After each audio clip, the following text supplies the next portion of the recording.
Hi friends, నా పేరు Surendra. Welcome back to my channel. Demand Pawan buzz interview ఉందండి. Just wow అంతే. సూపర్బ్ అనిపించింది. అంటే చాలా చాలా ఉన్నాయి. రీతు గురించి ఏం చెప్పాడు, కళ్యాణ్ గురించి ఏం చెప్పాడు, సంజన గారి గురించి ఏం చెప్పాడు, అసలు విన్నర్ కావాల్సిన కుర్రాడు విన్నర్ అవ్వకుండా ఉండటానికి కారణం మొహమాటం వల్ల ఎందుకు వెళ్ళిపోయాడో చెప్పాడు. సో అంటే చాలా చాలా చాలా విషయాలు పంచుకున్నాడు. ఇంకోటి ఏంటంటే చాలా ఫ్రీ ఫ్లోగా ఎక్కడే గాని ఒక ఆర్టిఫిషియాలిటీ లేకుండా ఆయన ఆన్సర్స్ ఉన్నాయన్నట్టు అనిపించింది. అఫ్‌కోర్స్ డెమాన్ ఆటలో కూడా ఆర్టిఫిషియాలిటీ ఉండదు మీరు గమనిస్తే. తనకి ఏదైనా నచ్చింది చెప్తాడు.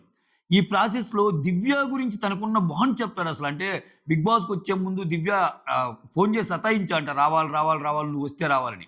అయినా అటువంటి దివ్యకి ఎందుకు హెల్ప్ చేయలేకపోయాడు. దివ్యకి హెల్ప్ చేయలేకపోవటం వెనకాల డిమాండ్‌కొచ్చిన కష్టమేంటో చెప్తాడు. సో ఏ విషయంలో ఏమన్నా రిగ్రెట్స్ ఫీల్ అవుతున్నావా అనే దాని గురించి కొన్ని మాట్లాడతాడు. టాప్ 5లో ఒకవేళ నీకు అవకాశం వస్తే అంటే కొంచెం క్రిటికల్ క్వెషన్ లాగా అంటే ఇబ్బంది పెట్టడానికి క్వెషన్ లాగా వస్తే ఎవరిని తీసి ఎవరిని పెడతావంటే అక్కని తీసి రీతుని పెడతానంటాడు సంజన గారిని తీసి.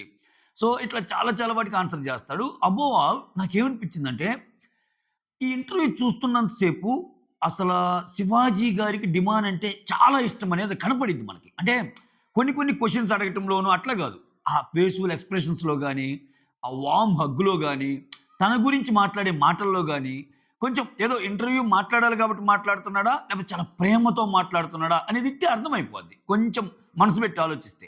సో, శివాజీ గారికి డిమాండ్ మీద చాలా ఇష్టం ఉందని క్లియర్‌గా అర్థమైపోద్ది. అప్పుడు 'రీతు' ఇంటర్వ్యూలో గూడా సో, డిమాండ్ ఆట గురించి ఒక లెవెల్‌లో పొగుడుతాడు. సో, సూపర్బ్ పొగుడుతాడు. సూపర్బ్ పొగుడుతాడు. అసలు నువ్వు విన్నర్‌కి అన్ని రకాల అర్హుడివిరా.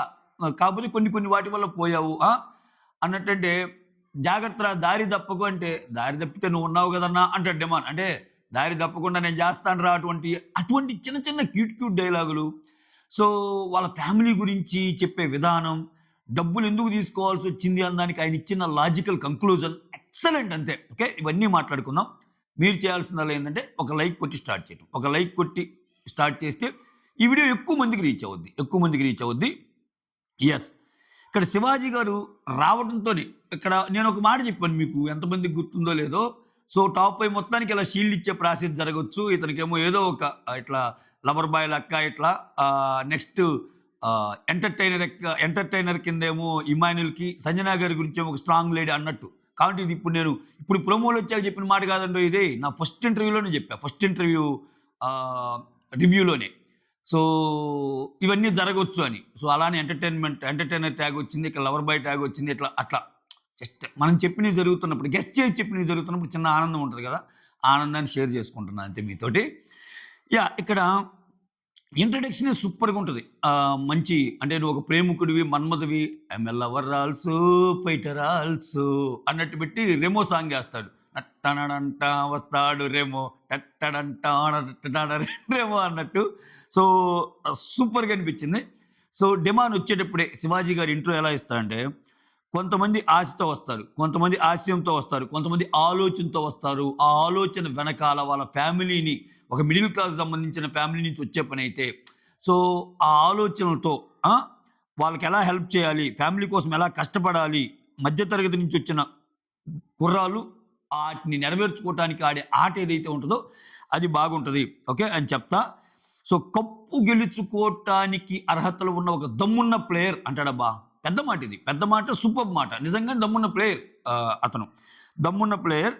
సో, ఇన్వైట్ చేస్తున్నాను. Okay. I'm a lover also, fighter also అని చెప్పి ఒక మంచి ప్రేమికుడు డిమాండ్ పవన్ అని అంటే ఒక మాటంటాడు. సూట్‌కేస్‌తో వస్తాడు కదా! ఫస్టు. అది కింద పెట్టు బరువెందుకు? అది ఆ బరువు తీసేస్తే మిగిలినది మాట్లాడుకుందాం అది ఇది అన్నట్టు అంటాడు.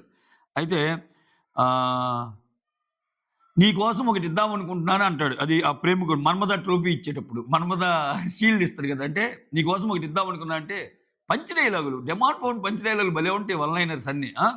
సో, డిమాండ్ వన్ లైనర్స్ గురించి మామూలుగా మాట్లాడుకున్నాం. ఏమంటా అంటే నీకోసం మంచిదిస్తా అంటే, నీకోసం ఒకటి ఇద్దాం అనుకుంటున్నా అంటే, మంచిదైతే ఇవ్వండి సార్. చెడుదైతే ఆ! ఏదైనా ఇస్తా అన్నట్టు శివాజీ గారంటారు. మన్మథ ట్రోఫీ ఇస్తాడు.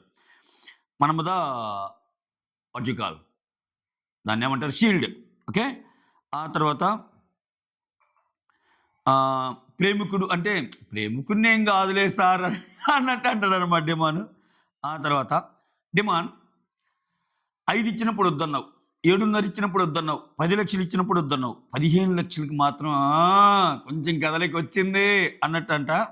సో, ఏంటి రీజన్ అన్నప్పుడు డిమాండ్ బాగా చెప్తాడు. సో, ఇంట్లో వాళ్ళంత కాన్ఫిడెంట్‌గా లేరనిపించారు సార్. కాన్ఫిడెంట్‌గా ఆహ్, చెప్పలేదు. ఓకే.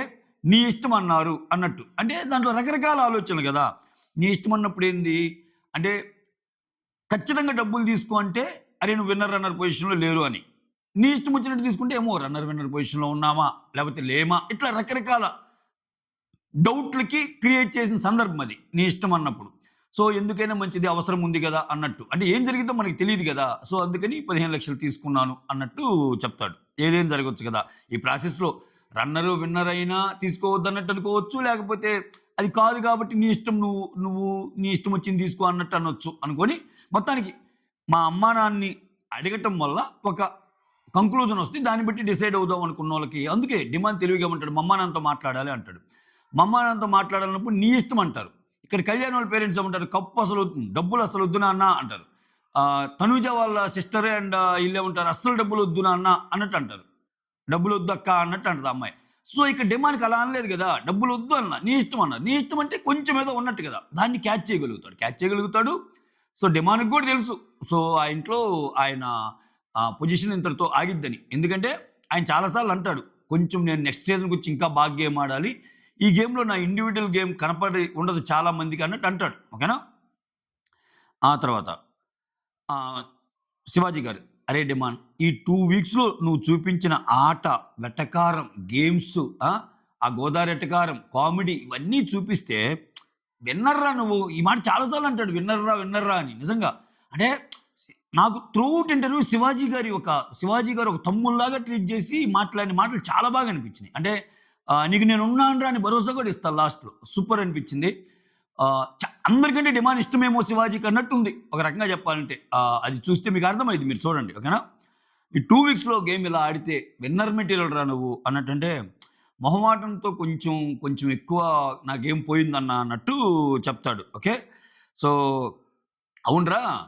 అంటే ఇప్పుడు ఎప్పుడు చెప్పే మాటే. చాలా మాటలు అనాల్సొచ్చినప్పుడు చాలా సార్లు పంచుకుంటాడు డెమాన్ మీకు గుర్తుందా? తనూజ గూడా ఏదో మాటంది. లేకపోతే వేరే వోళ్ళు ఏమన్నా మాటన్నారు. రీతు వోళ్ళు వేరే మాటన్నారు. వేరే వోళ్ళు మాటన్నారు. ఇట్లా మాట్లాడినప్పుడు నేను అనలేక గాదు. సో, ఎందుకని నేను గమ్ముగుంటాను. నన్ను ఎన్ని మాటలన్నారు అందరు ఇంట్లో. కానీ నేను అనలేక గాదు. గమ్ముగున్నాను అంటాడు. సో, 'బిగ్ బాస్' హౌస్‌లో అట్టుండకూడదు. అనాలి. నిన్నొకటి అన్నప్పుడు వేరే వాళ్ళకి అంటేనే గదా! లేకపోతే తగ్గినట్టు అనిపిస్తాయి. పాపం అయన్నీ కొంచెం మొహమాటం వల్ల అనలేకపోయానంటానికి రీజన్ అదే. అయితే ఇక్కడ శివాజీ గారి క్వెషన్. "ఏరా అమ్మాయితో ఉంటే కొంచెం మైలేజ్ వస్తదని ఏమన్నా ఇట్లా గేమ్ ఆడావా?" ఎందుకంటే శ్రీజ వచ్చినప్పుడు ఒక మాట చెప్పిందిరా, "అమ్మాయితో బాండ్ పెట్టుకుంటే కొంచెం ఎక్కువ రోజులుండొచ్చు" అని మీరేదన్నా ప్లానేసుకొని వచ్చినట్టు అట్లా మాట్లాడిందనంటే, "అలా ఏం కాదన్నా శ్రీజ ఇంట్లో గూడా నాకు అరే చూసుకో ఎక్కువుండొద్దనే చెప్పింది. అది నాకు ఆర్గానిక్‌గా ఫార్మ్ అయిన బాండ్ అన్నా అది" అంటే, "ఏమోరా నీకు ఆర్గానిక్ ఏమో గాని మాకైతే హైబ్రిడ్ అనిపించింది. హైబ్రిడ్ అనిపించింది" అన్నట్టు అంటాడు. అంటే ఆ! కాదురా నువ్వొచ్చిందెందుకు? ఒక బాధ్యత ఉందిగా నీలో. నీకొక బాధ్యత ఉందిగా. నీకున్న బాధ్యతను నువ్వు మర్చిపోయావా? అలా మర్చిపోతే ఎట్రా? ఆ! ఇప్పుడు నీకు ఫ్రెండ్‌షిప్పే గావాలి. ఫ్రెండ్‌షిప్ కావాలంటే ఇమ్మాన్యూల్ చాలా మంచిగా మాట్లాడుకుంటున్నారు గదా! కళ్యాణ్, అగ్ని పరీక్షించి ఫ్రెండ్స్ ఇద్దరొచ్చారు కదా! ఎంత ఫ్రెండ్లీ బాండ్ ఉండేది. ఇప్పుడు భరణి, సుమన్ గారిది ఎంత ఫ్రెండ్లీ బాండ్. అట్లా ఉండేది కదరా! సో, వీళ్ళందరి బాండ్ గాకుండా రీతు వైపుకి ఎందుకెళ్ళింది నాయనా నీ బాండు అన్నట్టు అంటాడు మళ్ళా. ఓకే. సో ఆ! చెప్తా ఇంక దాన్ని ఆ లైటర్ వేలో చెప్తా అంటాడు. "అరే! రీతు ఒక మాట చెప్పిందిరా. ఇక్కడొక ప్రతి వాడు ఒక అబ్బాయి అనేవాడు డెమాన్‌లాగా ఉంటే వాళ్ళ లైఫ్‌లో చాలా లక్కీ ఫెలో అన్నట్టందిరా" అన్నట్టు అంటాడు. ఇక్కడ ఈయన గూడా రీతు లాంటి బెస్ట్ ఫ్రెండ్ ఉంటే ఎవరికైనా మంచిదంటే ఈయన గూడా అంటాడు. ఓకే. సో ఆ! అంటే ఇక్కడ ఆ మాట అనంగానే, "అన్నా నేను అందరికి హెల్ప్ చేస్తానన్నా. ఒక్క రీతూకే గాదు." అంటే, "అవునా? ఎక్కడ చేసావురా? మిగిలిన అమ్మాయిలతో ఎందుకు కనపడలా? తనుజతో కనపడిందా? వేరే వాళ్ళతో కనపడిందా? వేరే వాళ్ళతో కనపడిందా బాండు? కథలు చెప్పకు" అన్నట్టు. అంటే ఆహ్, సరదా నోట్లో అన్నట్టు అంటాడు. ఆ తర్వాత, "ఈ హౌస్‌లో రీతు తప్ప నాకెవ్వరు సపోర్ట్ లేరన్నా" అన్నట్టంటే అరే! రీతు గూడా ఇదే జెప్పిందిరా. నాకు డెమాన్ తప్పితే ఎవరు సపోర్ట్ లేరని. అరేయ్! మీకు సపోర్ట్ ఆడియన్స్ సపోర్ట్ ఉందిరా అన్నట్టు అంటాడు. అన్నాక ఇక్కడ క్వెషనేస్తాడు.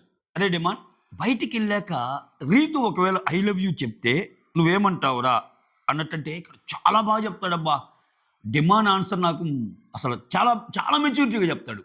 ఎక్సలెంట్ అనిపించింది. ఏం చెప్తా అంటే, ఒకవేళ రీతు నీకు ఐ లవ్ యూ చెప్తే ఉంటే, అన్నా మంచి ఫ్రెండ్ అన్నా, నేను ఆ అమ్మాయి నాకు మంచి ఫ్రెండు. సో, అలాంటి ఆలోచనలు కంటే ఈ హౌస్‌లో అంటే ఈ హౌస్ అనేది క్లోజ్డ్ హౌస్ గాబట్టి, ఈ హౌస్‌లో ఒకరికి మనం నచ్చడం, మనం ఒకరికి నచ్చడం ఇయన్నీ జరుగుతాయి. కానీ బయటికెళ్ళాక చాలా మంది ఫ్రెండ్స్ ఉంటారు. ఎవరి జోన్ వాళ్ళకుంటది. సో, బయట అంటే డిమాండ్ మీనింగ్ ఏందంటే, బయట రీతు కంటే మంచి అమ్మాయి ఇతనికి తగలొచ్చు. రీతుకి డిమాండ్ కంటే మంచి అబ్బాయి తారసపడొచ్చు. ఇట్లా తారసపడినప్పుడు ఎదురైనప్పుడు అప్పుడు గూడా వాళ్ళు కాదని no, demand is my man. ఇతనికి రీతు ఈజ్ మై గర్ల్ అట్ట అనిపియాలనమాట. అది అంటే నీ టోటల్ కాంటెక్స్ట్‌ని సమ్ చేస్తున్నా. సో, అలా అనిపించినప్పుడు అది నిజంగా ఎళ్తదన్నా. ఇక్కడేందంటే హౌస్‌లో తక్కువ మంది ఉంటారు. Limited members. సో, ఎవరికి వాళ్ళు జోన్ ఉన్నట్టు అంటది. బయటికెళ్ళాక గూడా ఆ అభిమానం, ఆ లవ్వు, ఆ ఆప్యాయత అయి కనిపిస్తే అప్పుడు గట్టిగా ఉన్నట్టన్నా. కానీ బయట సిట్యుయేషన్ బయట వాళ్ళు వేరేగుంటది అన్నట్టు చెప్తాడు. బయటికెళ్ళాక గూడా అదే ఫీలింగ్ కంటిన్యూ అయితే అప్పుడున్నట్టు అన్నట్టు చెప్తాడు. బా నచ్చింది నాకు. ఆ తర్వాత మళ్ళా సేమ్ విన్నర్ గురించొచ్చి విన్నర్ అవుతావు అనుకుంటే, విన్నర్ అవ్వాలని అనుకున్నా అన్న, అవుతాననుకున్నా అన్న. కానీ మొహమాటం వల్ల చాలా చెప్పలేకపోయాను. దానివల్ల అని చెప్పి ప్రేక్షకులకు అప్పీల్ చేస్తా. తప్పులు చేస్తే క్షమించండి. ఇక నుంచి బాగా కనిపిస్తాను నేను బయట. బాగా కనిపిస్తాను, బాగా మాట్లాడతాను. సో, అని చెప్పి చాలా వినమ్రంగా చెప్తాడు. సో, బాయ్ నెక్స్ట్ డోర్ అబ్బా డిమాను. అందుకే డిమాన్ ఎక్కువ మందికి పాపం అతనికి కొంచెం పిఆర్ తక్కువ అయన్నీ లేవు గానీ, ప్లస్ కొంచెం, కొంచెం నేనెప్పుడు చెప్పేదే. గేమ్ పాయింట్ ఆఫ్ వ్యూలో ఆడియన్స్ సెంట్రిక్‌గా ఆడకుండా సింగిల్ పర్సన్ సెంట్రిక్‌గా ఆడాడు. ఆయన రీతు పోయిందాక రీతు టాప్ ఫైవ్‌లో ఉండాలి, రీతు టాప్ ఫైవ్‌లో ఉండాలని ఎక్కువ కోరుకున్నాడు ఇతనికంటే గూడా. సో, అది కొంచెం దెబ్బేసింది గానీ ఆరెల్స్ అన్నీ ఉన్నా గానీ టాప్ 3లో ఉన్నాడు. ఏది విపరీతమైన ఓటింగ్‌తో. ఏది ఇమ్మాన్యుల్‌ని దాటి. సూపర్ గదా! ఆ తర్వాత ఏమవ్వాలనుకుంటున్నావంటే యాక్టర్ అవ్వాలనుకుంటున్నా అన్న. ఏదో ప్రాజెక్ట్ అది చిన్నదైనా, పెద్దదైనా ఏదైనా చేద్దాం అనుకుంటున్నా అన్న. సో, ఇది నాకు అన్నట్టు అనుకుంటాడు. ఆ తర్వాత తను చెప్తాడు. ఫాదర్‌కి ఇలా టంగ్ క్యాన్సర్ ఉంది. ఇల్లు మొత్తం అన్నయ్య చూసుకుంటాడు. సో, నాకు కొంచెము నేనంటూ ఏమీ హెల్ప్ అవ్వలేదు ఇంటికి. సో, ఇప్పటి నుంచి కొంచెం హెల్ప్ అవ్వాలని కోరుకుంటున్నా అన్నట్టు కొంచెం ఫ్యామిలీ గురించి కూడా చెప్తాడు. ఆ తర్వాత కళ్యాణ్ గెలవటం ఎలా అనిపించిందిరా అన్నట్టంటే, కళ్యాణ్ గెలవటం చాలా వెరీ హ్యాపీ అన్న. ఓకే. నేనే చెప్పానన్నా ఒకవేళ అంటే డిమాండ్ చెప్తారు గదా! నేను గెలిచినా నీకు ఛాన్స్ ఉంటే 25,00,000 వాడికే ఇస్తానన్నా అన్న. సో, అన్నట్టు. ఆ తర్వాత ఏందిరా సంజనాతో నీకున్న గొడవేంది అన్నట్టు అంటాడు. స్టార్టింగ్ కొంచెం గొడవైందన్న, తర్వాత సిస్టర్ బాండ్ అన్న నాతో బాగుంటదామె అన్నట్టు చెప్తా. సో, అదే సంజన అమ్మాయిలైతే ఒకలాగా, ఆంటీలైతే ఒకలాగా అంటారు అనింది గదా! అది గూడా గాక సంజన గారు ఇప్పుడు రీతు ఇతని విషయం ఆ బాండింగ్ గురించి గూడా అదే గదా పెద్ద గొడవ. ఈ సీజన్ 9లో పెద్ద గొడవ ఏందంటే అదే గదా! అగ్గి రాజేష్ గొడవ. సో, అంటే అది అన్నది గానన్నా కానీ ఓకే అన్న ఆమె అదేం లేదు. ఇనీషియల్‌గా అలా అలా ఉన్న తర్వాత అంతా ఓకే అయిపోయామన్నట్టంటే, మీరు అంతా బానే గెలిసిపోయారు రైతు అన్నట్టు అంటాడు అక్కడ. అయితే భరణితో బాండ్ అయితే బాగుంటదని ఎప్పుడైనా అనుకున్నావా? భరణితో బాండ్ అంటే అప్పుడు చెప్తాడు. భరణితో బాండ్ అయితే బాగుంటదని నేను చాలా సార్లు అనుకున్నా అన్నా. కాకపోతే తను ఆల్రెడీ ఇక్కడ ఒక డాటర్ బాండ్ ఉంది. సో అవునురా! డాటర్ బాండ్ ఉంటే నువ్వు సన్ బాండ్ పెట్టుకోవచ్చు గదా! భరణి నువ్వు సన్ బాండ్ పెట్టుకోవచ్చు. సన్ బాండ్ అని గాదు అన్నలాగా ఉండొచ్చు. కాకపోతే నేను ఎలా ఆలోచిస్తానంటే ఒకరితో ఒకరికి ఆల్రెడీ బాండ్ ఉన్నప్పుడు వాళ్ళు కొంచెం క్లోజ్‌గా మూవ్ అయినప్పుడు ఆ విషయాలు ఒకరికొకరు షేర్ చేసుకోవడం ఇయన్నీ ఉంటాయి. అవునప్పుడు మనం మధ్యలో దూరి మళ్ళా అట్లా ఎందుకన్నా ఎవరి బాండ్‌లు వాళ్ళకున్నాయి కదా ఇక్కడ. అంటే భరణి గారికి ఆల్రెడీ అంటే మంచైనా, చెడైనా చెప్పుకునే బాండ్‌లు కొన్నుంటాయి. అవి నాకు రీతు మాత్రమే అన్నట్టు చెప్తాడాయన. అంటే ఒక్కోరికి ఒక్కోటి ఎలా ఉందో అలా. సో, ఇక్కడ భరణికి తనతో బాండ్ ఉంది కాబట్టి ఇంక నేను మధ్యలో ఎళ్ళాలనుకోలేదు అన్నట్టు చెప్తాడు. సో, 15 వారాలు అందరిని దాటి వచ్చావు కదరా! ఆ ఫీలింగ్ ఎలా ఉందన్నప్పుడు ఇక్కడ కూడా చాలా బాగా చెప్తాడు ఆన్సర్. అసలు సూపర్బ్ ఆన్సర్స్ అబ్బా! డిమాండ్‌వి అల్లాడిపోయినియి. ఏమంటా అంటే ఆహ్ అవునన్నా. నేను ఎట్లా ఉన్నా, ఎలా చేసినా 15 వారాలు నన్ను ఇక్కడి దాకా తీసుకొచ్చారంటే చాలా గ్రేట్ అన్నా. అంటే ఇక్కడ లక్కు గూడా కొంచెం ఉండాలన్నా అంటాడు. అంటే చాలా మందికి తెలియని విషయం ఏందంటే ఆయన వేరే వాళ్ళని కమెంట్ చేసాడు. లక్ ఉండాలి మిగిలినోళ్ళకి కాబట్టే వాళ్ళు విన్నర్ రన్నర్ అయ్యారు. అట్లా గాదు. డిమాండ్ తన గురించి తను గూడా అన్నాడిక్కడ. మనం అర్థం చేసుకోవాల్సిందది. అంటే నేనెలా ఉన్నా ఇప్పుడు ఆయన మీద నెగెటివ్ చాలా వచ్చినియిగా. అయినా ఆయన ఇంటర్నల్‌గా ఎలా ఉంటాడు, ఆయన మనస్తత్వం ఏంటనేది కొంతమందికి తెలిసి కనెక్ట్ అయ్యారుగా. సో, అలా అర్థం చేసుకొని గేమ్‌లో ముందుకెళ్ళాలన్నా కొంచెంత లక్ ఉండాలి గదా! అది ఆయన అంటుంది. సో, నేనెలా ఉన్నా 15 వారాలు నన్ను ముందుకు లాగారన్నా, సో, లక్ గూడా ఉండాలి. కొంతమంది ఎంత ఆడినా, ఎంత చేసినా వాళ్ళు కొంచెం ముందుకెళ్ళలేరు. కొంతమంది ముందుకెళ్తారు.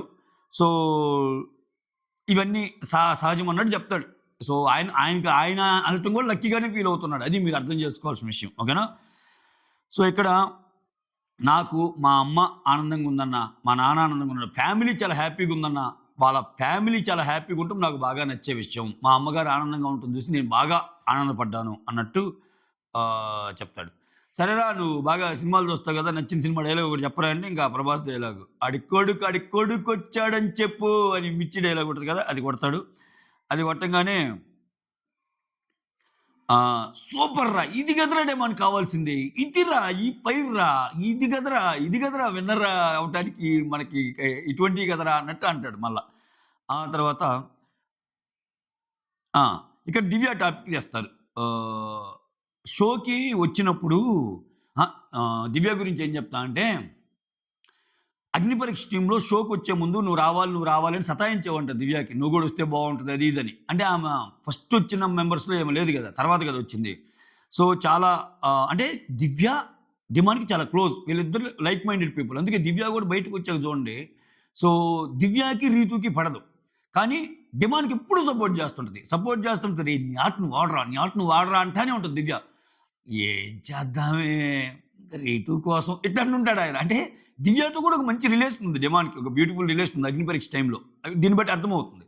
సో, దివ్య రమ్మన్నాను. నేనే రమ్మన్నాను కాబట్టి తర్వాతొచ్చినప్పుడు దివ్యకి చాలా హెల్ప్ చేద్దాం అనుకునే మైండ్‌లో ఉండేవాడిని ఏదైనా సిట్యుయేషన్ గాని అలా వచ్చినప్పుడు. కానీ అప్పటికే రీతు, కళ్యాణ్, శ్రీజ వీళ్ళందరూ నాకు వీళ్ళందరూ ఒక ఇది అయిపోయినప్పుడు, ఇప్పుడు దివ్యకి చేస్తే ఇది మళ్ళా బర్డెన్ పెంచుకున్నట్టు ఉంటదేమో, మళ్ళా ఇంకో రకంగా అయిద్దేమో అన్నట్టు చేయలేకపోయేవాడిని. ఈటి మధ్య నలిగిపోయేవాడిని. అంటే దివ్యకి సపోర్ట్ చేద్దామని ఉన్నా, ఈళ్ళప్పటికే ఇంక క్లోజ్ అయిపోయారు గదా! ఎవరు బయట బయట నుంచి వచ్చినోళ్ళు. కళ్యాణ్, శ్రీజ దానితో రీతు గూడా ఉంది. ఓకే. ఇట్లా. ఇక్కడ విచిత్రం ఏంటంటే ప్రియా పేరు చెప్పడు ఎక్కువ. డిమాండ్‌కి ప్రియాకి అంత లేదేమో అనిపిస్తుంది నాకు. ఓకే. చూడండి బయట సపోర్ట్ గూడా శ్రీజ అప్పుడప్పుడైనా సరే కళ్యాణ్‌కేయండి, డిమాండ్‌కేయండి అన్నట్టుంది. సో, ప్రియ తక్కువ అనుకుంటా. తక్కువ అసలు లేదా లేకపోతే తక్కువ ప్రియ ఎంటైర్‌లీ కళ్యాణే. ఇక రీతు ఎంటైర్‌లీ డిమాండ్ పవనే. ఇట్లా. అంటే అగ్ని పరీక్షలో గూడా ఒక్కొక్కరికి ఒక్కో బాండ్ అనమాట అది. బర్డెన్ అవుద్దేమో అనుకోని నేను దివ్యకి హెల్ప్ చేయలేకపోయానన్నా, లేకపోతే దివ్యకి ఇప్పుడు హెల్ప్ చేయాలని ఉండేదన్నట్టు చెప్తాడు. ఆ తర్వాత ఆ! ఇతను పర్సనల్‌గా గురించి చెప్తా. బయట ఫ్యామిలీస్ గాని, ఫ్రెండ్స్ గాని చాలా నా గురించి చెప్పే ఒకే ఒక మాట చాలా బాగుంటావు అందరితో. సో, యాస్ ఎ పర్సన్‌గా నన్ను చాలా ఆదరిస్తారన్న. ఎక్కడికెళ్ళినా ఏమన్నా గాని నువ్వు చాలా మంచోడివిరా అన్నట్టు చూస్తారు. నేను చాలా హ్యాపీ దానికి. వాళ్ళ క్లోజ్ ఫ్రెండ్స్‌లో కొంతమందైతే "అరేయ్! నాకు చెల్లుంటే నీకే ఇచ్చేవాడినిరా" అన్నట్టు అంటే కొంతమంది అంటారు గదా! చెల్లి లేకపోయినోళ్ళు "రేయ్! నాకు చెల్లి లేదు బామ్మర్ది ఉంటే నీకే ఇచ్చేస్తానురా" అన్నట్టు అంటారు గదా! సో, అట్లా అనేవోళ్ళు గూడా ఉన్నారు. అని చెప్తాడు. సో, అటువంటి క్యారెక్టర్ అన్న నాది. బయట బాగా అర్థం చేసుకుంటారు నన్ను. చాలా మంచిగా ఉంటారు నాతో అటు ఫ్యామిలీస్ గాని, ఇటు ఫ్రెండ్స్ గాని అన్నట్టు చెప్తాడు. అది నిజం. ఎందుకంటే 'డిమాండ్ పవన్' విజయంలో బాగా కృషి పడింది వాళ్ళ ఫ్రెండ్సే. ఏమన్నా చేశారు అసలు వాళ్ళ ఫ్రెండ్స్. సో, వాళ్ళ ఫ్రెండ్సే ఒక్కొక్క ఫ్రెండ్ ఒక్కొక్క పీఆర్ లాగా ఇచ్చేసారు. పాపం ఆయనకి వాళ్ళ ఫ్రెండ్సే చాలా, చాలా, చాలా జెన్యూన్ ఫ్రెండ్స్. 'డిమాండ్' ఫ్రెండ్స్ అది అర్థమవుతుంది. ఆ తర్వాత సుమనన్న గురించి చెప్పాలంటే సుమనన్న వెరీ స్వీట్ అన్న అంటే అవునురా! బయట కూడా శత్రువులుండరురా. అజాత శత్రువురా అన్నట్టు మాట్లాడుకుంటారు. సుమనన్న గురించి చాలా స్వీట్ అజాత శత్రువు అన్నట్టు. అసలు సాయితో కూడా నేను చాలా కనెక్ట్ అయ్యానన్నా. కానీ టక్కన వెంటనే ఎళ్ళిపోయాడు. సో, అలా జరగకుండా ఉంటే బాగుండేదనుకున్నాను అన్నట్టు అంటాడు. ఆ తర్వాత ఇక్కడ అరే! ఈ హౌస్‌లో ఇలా జేయకుండా ఉంటే బాగుండేది. ఇలా జరగకుండా ఉంటే బాగుండేది. ఈ సిట్యుయేషన్ ఇలా కాకుండా ఉంటే బాగుండేది. అన్నయి కొన్ని ఉంటాయి గదా! ప్రతి ఒక్కళ్ళకి. అలా జరగకుండా ఉంటే బాగుండేదన్నప్పుడు కళ్యాణ్‌ని తీసేసానని స్టార్ట్ చేస్తాడు. అప్పుడంటాడు అదే కళ్యాణ్ గేమ్‌లో నుంచి తీసేయటం ఉంటది గదా! ఓహ్! కళ్యాణ్ తీసేయటం అనేది అలా జరగకుండా ఉంటే బాగుంటది అని శివాజీ గారు స్టార్ట్ చేస్తే, ఆ మాట ఈ క్వెషన్ అడగంగానే కళ్యాణ్‌ని తీసేయటం అన్నట్టు అంటాడు. కళ్యాణ్ తీసేసాను గదా! అన్న అని. ఓకే. కళ్యాణ్ తీసేసేయటం నీకు జరగకూడని పనా అంటే, అలా జరగకూడదని ఏం కాదు అని దానికి రీజనింగ్ ఇస్తాడు. ఎందుకంటే, దాని గురించి కొంచెం ఎక్కువగా బాధపడ్డాడు గదా కళ్యాణు. సో, దాని గురించి ఏం చెప్తా అంటే, ఎందుకు ఆ విషయంలో కొంచెం బాధేసింది. అలా జరగకుండా ఉంటే బాగుండని నేనేమి అనుకోలేదు గానీ, దాని వెనకాల ఉన్న రీజనింగ్ చెప్తాడు. ఏందంటే, ప్రతి ఒక్కరికి ఒక ప్రయారిటీ ఉంటదన్నా. ఈవెన్ నాకు గూడా. ఇప్పుడు కళ్యాణ్‌కి గూడా ఆ గేమ్‌లో ప్రయారిటీ ఎవరెవరు? First priority Sreeja. Next priority Priya. ఆ తర్వాతే నేను గదన్నా! అలానే నాకు ప్రయారిటీ ఎవరు? నాకు ఫస్ట్ ప్రయారిటీ రీతు. అలాంటప్పుడు నేను రీతుని సేవ్ చేయడం కోసం అలా చేశాను గదా! అని చెప్తా. బట్ ఏందంటే త్రూఅవుట్ ది గేమ్ అది ఎళ్ళిపోయింది గదా! సో, కళ్యాణ్‌కి దెబ్బేసాడు డెమాను అనేది కళ్యాణ్ తప్పు అర్థం చేసుకోవటం ఇలా. సో, దాని గురించి ఒక వివరణ ఇచ్చే ప్రయత్నం చేశాడక్కడ. ఆ తర్వాత అరే! ఒక విషయంలో మాత్రం బాగా నచ్చావురా నువ్వు. 'రీతు' ఉన్నా గాని శ్రీజని సేవ్ చేసావు చూడు. సూపర్‌రా అక్కడంటే, అవునన్నా అక్కడ శ్రీజ బాగా అంటే కొంచెం ఎక్కువ అరిచిద్దనే గాని శ్రీజ బాగా మంచి ప్లేయర్ అన్నా. సో, ప్లేయర్ పరంగా కూడా చాలా గుడ్ అంటాడు. అంటే అక్కడ 'రీతు' అండ్ శ్రీజని కంపేర్ చేస్తా కూడా శ్రీజ గుడ్ అంటాడు.